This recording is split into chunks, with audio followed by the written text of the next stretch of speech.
Hello, thank you for tuning in to another episode of Take 10 on Tuesday with the Tennessee Tribune. I'm Jason Luntz.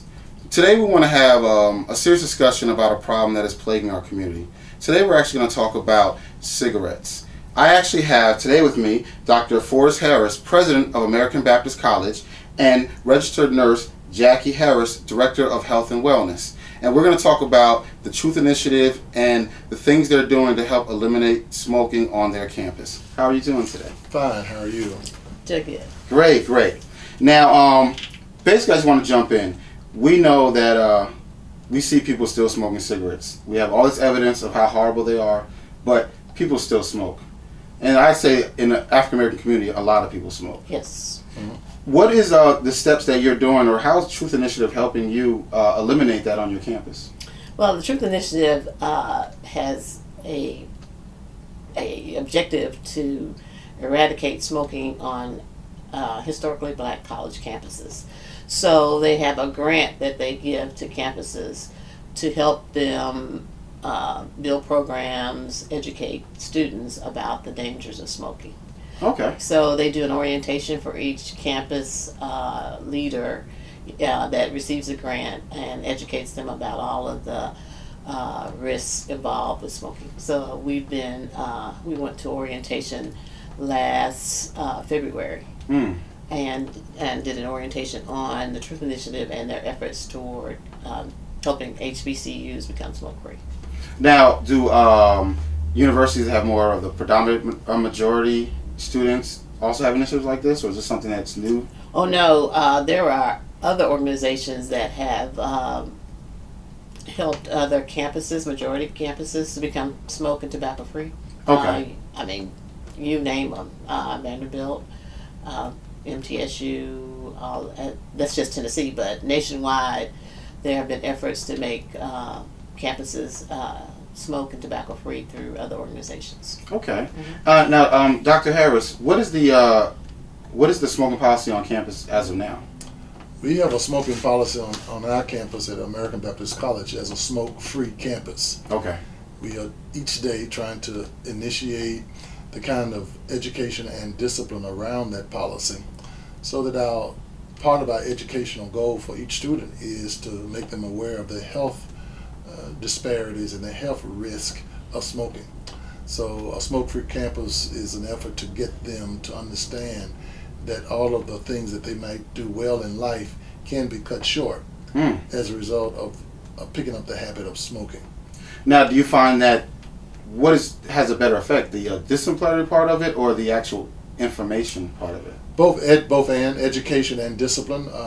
We are aware that the consumer culture around them and the commercial culture around them encourages smoking. And because of that, they grow up in an environment wherein smoking becomes a kind of cultural nice thing to do and peer group pressure to do. And yet at the same time they start harming their bodies when they're young and they don't realize they're harming their bodies. And so what we try to do at the very outset is that if you form better habits, health habits, not only about smoking, but health habits as relates to food, eating, exercise, all those things makes for longevity, good intellectual alertness, very fresh in ways in which you can see forward rather than starting that habit of smoking. That does sound good. And now, are there any tools that the Truth Initiative has given you within this grant to help you educate or things of that nature? Well, they start out with giving us a draft policy. The policies that most campuses have are kind of vague, and they leave up to students an idea of, if I smoke an electronic cigarette, it's okay. Wow. Okay. So our policies that we are working on now to update our current policy includes the definition of different cigarette products. Cigars, cigarettes, cigarillas, Yeah. And then the electronic cigarettes, hookah. Even hookah. So all these things are on a non-smoking campus are banned. Right. And hookah, the e-cigarette vaping. Right. Everything. You can't smoke those. And this is around buildings as well as the dorms anyway? Exactly. Okay. And that includes So the policy includes everyone on the campus that comes onto the campus. That's visitors, that's contractors, that's employees, that's staff, everyone. Wow, contract. You're right, because if you're doing some construction, there's a construction guy over there. He can't sit and smoke a cigarette either. Right. Yeah. Okay, so the policy. So that's one part of it. Let's have a defined policy. Right. Okay. Is there anything else that they've any other ideas that they've given or help? Well, I guess the other part is the secondhand smoke issue. Is that a lot of people don't realize that while you may not be smoking and your friend is smoking next to you, you still get the effects of your friend smoking next to you, because it becomes part of your health experience. I mean, you suffer from secondhand smoke. It gets in your clothes, and ultimately you inhale it. And, yes. And to some extent, the secondhand smoke is more dangerous health-wise than a person smoking themselves. Yeah, definitely. I've heard that before. Now, over the years, were you already enacting a policy before you found Truth, or and Truth came to you because this is something you were working on? Well, our initiative of starting a health and wellness center, Jackie, retiring from Vanderbilt as a research nurse, came onto our campus, and we call on her skills to help us start a health and wellness culture. And she did, in one of the first projects that she identified that HBCUs were doing was this health initiative around folks smoking, folks smoke-free campuses. And so we didn't have a policy before. Okay. We have a policy now. It's not going to happen all at once. It's a kind of growing into a culture of understanding what a smoke-free campus might mean for the health and future of our students. And so we are implementing it and doing the things that are necessary. So one generation of students will come on the campus, freshmen. The seniors will tell them you can't smoke. That's it. And then when they become seniors, they tell the freshman class, it's a smoke-free campus. So it's a culture, it's an education, it's building on the habits of good health. Yes, that makes perfect sense. Does the over the years, have we seen an increase or decrease in students of this age group smoking? Well, actually, strangely, we have seen a decrease. Good. Good. But it's, it's the Truth Initiative's objective is to cut out smoking in our youth altogether. So they actually have that goal of, we want to eliminate smoking, eradicating smoking, and so you have a generation that eventually grow up.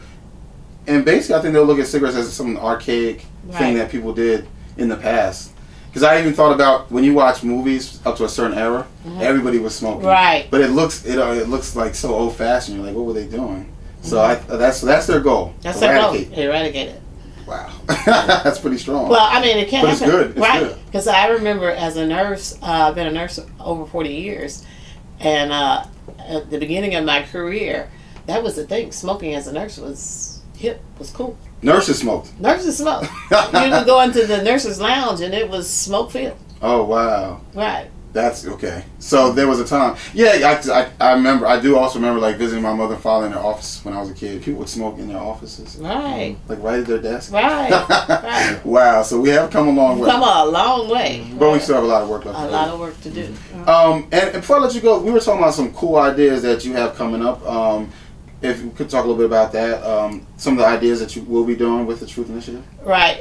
Last year we did the spoken word contest. Oh, great. And so this year we want to do that again, actually, in November. We have some really cool prizes that will result as the Truth Initiative grant. Okay. Then we've been working with Tennessee State, who has a grant also, and Meharry. And we plan to do focus groups so we can actually get the ideas and information environments from each campus. And how they have smoke-free policies, but how do they enforce and implement them, and how well students abide by them, as well as we plan to do a flash mob. Oh, that's gonna be. And our flash mob is centered around the national effort, the day that we have a smoke-free day, where everyone in March is focused on smoke-free. Smoke-free day. And we want to do the flash mob at one of our malls. Oh wow, I love it. Yeah, so I love it. So definitely let us know whatever you can share. I know Right. some parts of flash mobs is a little secrecy, but whatever you can share, let me know, and I will make sure we all have an idea of it. Right. That's really great. I really appreciate it. Finally, before I let you go, is there anything on your website that we can, or a way we can reach out to find out more information about them? Well, we have a Facebook page for our Health and Wellness Center, and we have our millennials on our campus have developed this tag, hashtag drop that. Drop that. Drop that. Oh, DAT, D-A-T? Yeah. D-A-H-T. D-H-A-T, yeah. Okay, makes sense. Drop All right, that. Drop that. Okay, we're going to put that hashtag right here. Right. Okay, that sounds great. Well, we're definitely going to share that information. I really appreciate you both taking time out of your schedule, and this is a really good thing. I hope that we can do our part to help eradicate cigarettes with young people. That's great. Thank you so much. I appreciate you. it. And once again, you've been tuning into Take 10 on Tuesday with the Tennessee Tribune. I'll see you next time.